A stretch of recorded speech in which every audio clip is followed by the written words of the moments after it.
In this video, I want to explain how the International Phonetic Alphabet is organized.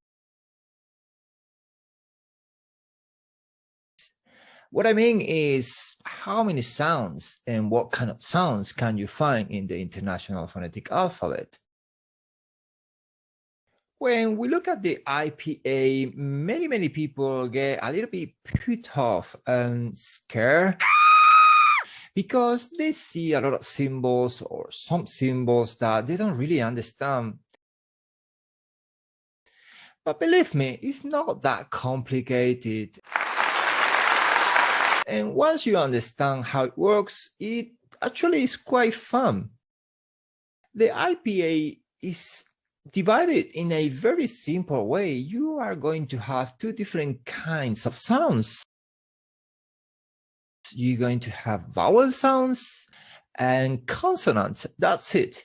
We have a total of 44 sounds, which are organized in different groups. You got monothongs, and you got diphthongs, and you got consonants.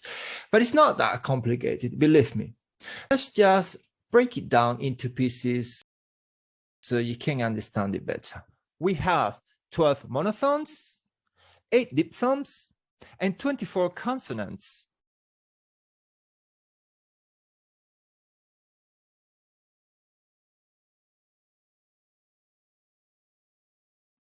In my channel, you can find a playlist which is fully dedicated to covering tutorials on vowels, consonants, stress and rhythm, focused and intonation.